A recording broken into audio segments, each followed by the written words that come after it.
avec un passeport congolais. Nous avons des preuves. Nous attendons voir, au niveau de la Cour constitutionnelle, nous attendons voir les pièces que la CENI va nous ramener.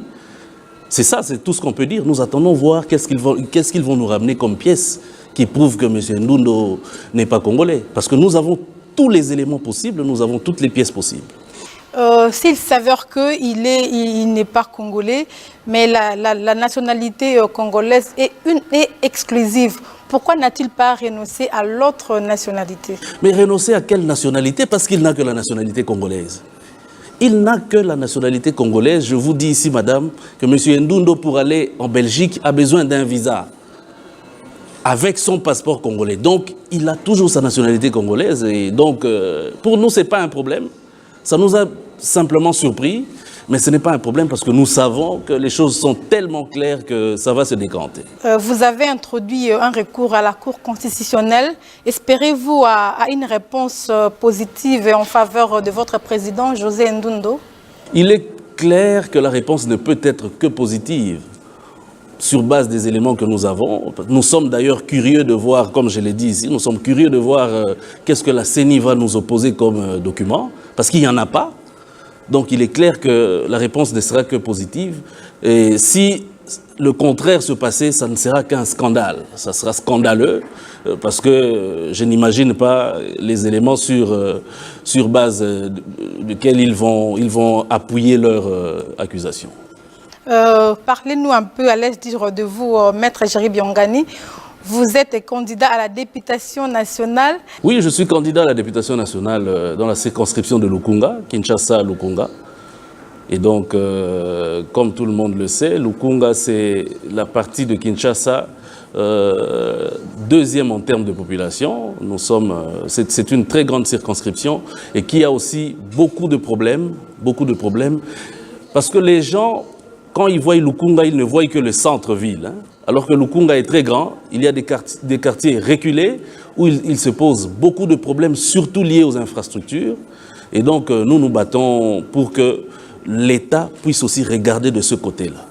Mais vous êtes tout à fait d'accord avec moi que la population est actuellement dessus par rapport aux candidats dont ils ont l'émanation de cette population que je viens d'évoquer là. Quand vous allez dans nos institutions, vous oubliez la population qui vous a voté. Est-ce que croyez-vous vraiment que vous allez réussir aux élections du 23 décembre prochain? Oui, je crois que la population a totalement raison de douter aujourd'hui et la population a totalement raison de donner un carton rouge aux députés actuels parce qu'en effet, ils n'ont pas assez défendu leur population. Moi, personnellement, je n'ai jamais suivi, au cours de cette mandature, je n'ai jamais suivi un député parler au nom de cette population-là de Lukunga, alors que nous en avons eu 13, je pense, si je ne me trompe pas. Nous avions 13 élus à Lukunga. Je n'ai jamais entendu quelqu'un défendre la cause de Lukunga. Donc la population a totalement raison de douter. Et aujourd'hui, la population veut présenter des personnalités qui font partie de la population. Les personnes qui sont concernées par les problèmes de Lukunga. Aujourd'hui, c'est la population elle-même qui veut présenter ses candidats.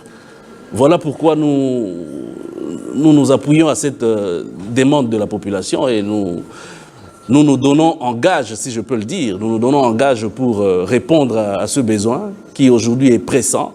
Et donc, je pense que cette fois-ci, la population nous fera confiance. Vous le savez très bien qu'il y a une fluidité des dépôts des candidatures à la députation nationale aux élections du 23 décembre prochain. Pensez-vous vraiment que vous allez occuper un siège dans la chambre basse du Parlement cette fois-ci? Oui, madame, je vous informe que j'ai été candidat en 2011 et la population sait quel a été le vrai score de Jerry Biongani. Mais vous étiez un candidat malheureux. Oui, je peux dire que j'étais un candidat déçu, pas un candidat malheureux. J'étais heureux parce que j'ai vu comment la population m'a donné des voix. J'étais heureux, mais j'ai été déçu par ce qui s'est passé par après. Tout le monde le sait, hein, tout le monde le sait, ce n'est pas important de le reprendre aujourd'hui, mais les gens savent qu'est-ce qui s'est passé réellement et les gens savent quel a été le vrai score de Géry Biangani pour la circonscription de Lukunga. Et beaucoup de députés élus aujourd'hui, en dormant, ils pensent toujours à Géry Biangani parce qu'ils savent que sur terrain, ils ont rencontré un vrai homme public.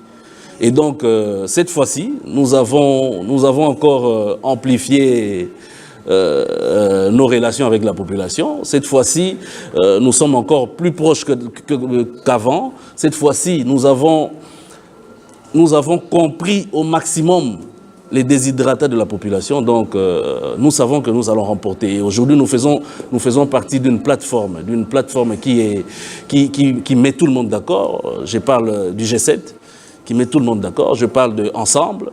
Et donc, le problème du seuil, déjà, ne se posera pas pour nous. Et ensuite, nous présenterons et nous avons présenté les meilleurs candidats qu'ils soient. Donc, de ce côté-là, il n'y a même pas à s'inquiéter.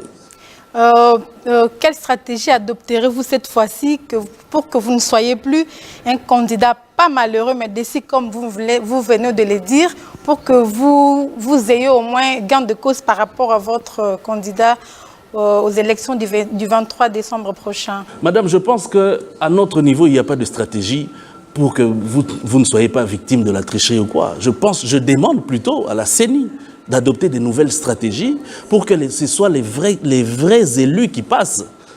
Je demande plutôt à la CENI, je demande plutôt à la Cour constitutionnelle de suivre de très près pour qu'on ne vive plus ce que nous avons vécu en 2011. Je vous informe qu'en 2011, il y a eu des bulletins de vote qui étaient délaissés au niveau de la FICIN, les bulletins de vote qu'on a jetés par terre, dont on n'a pas tenu compte.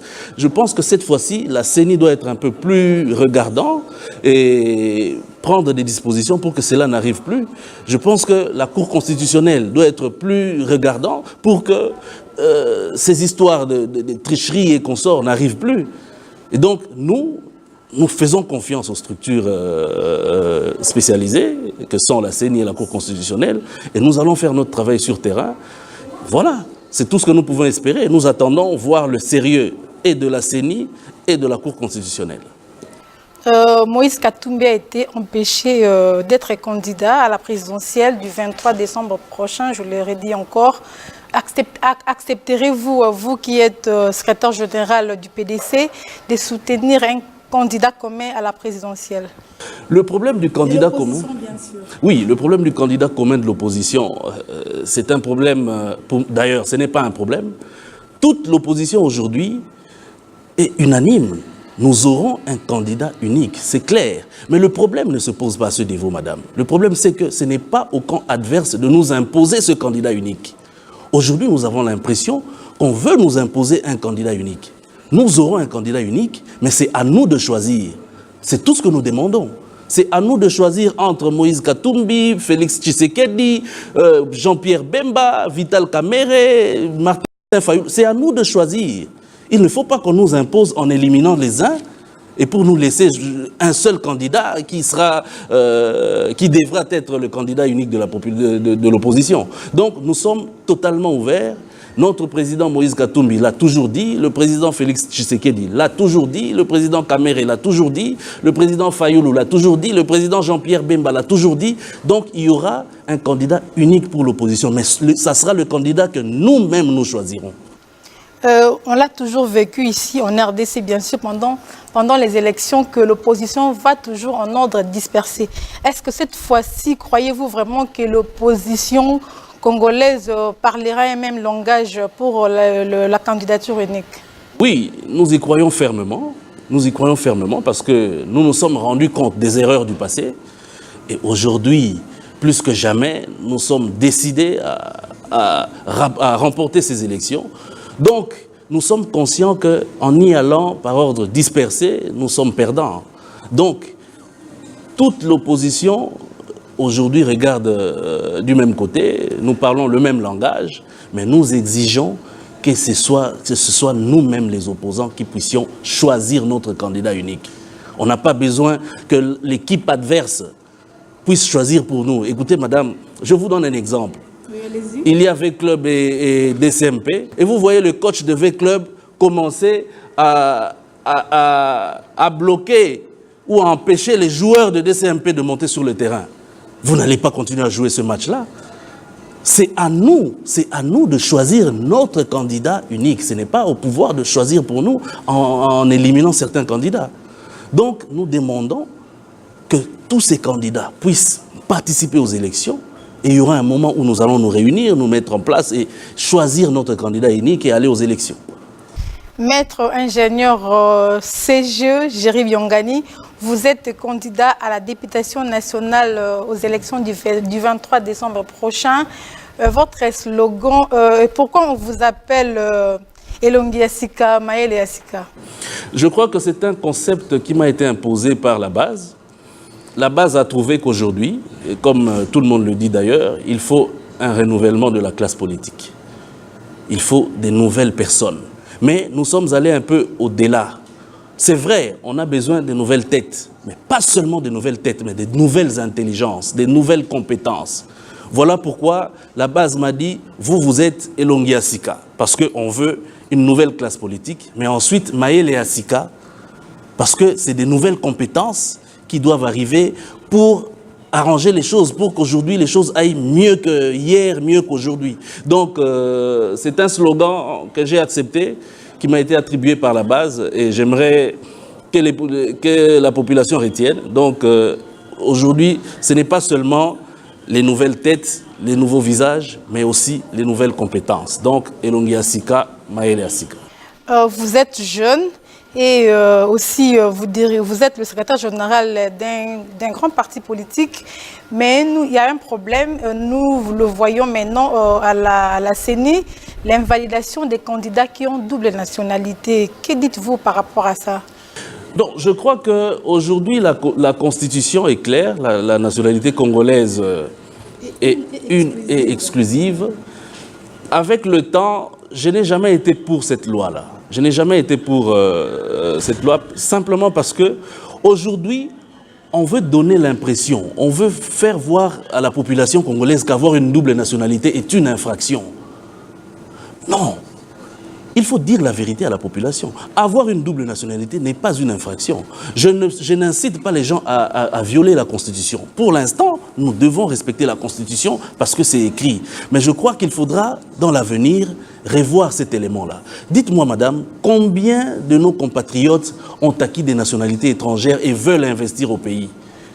Et si vous leur dites qu'ils ont perdu la nationalité congolaise, donc ils ne pourront pas venir investir au pays, ou ils auront du mal à venir investir au pays. Nous bloquons qui?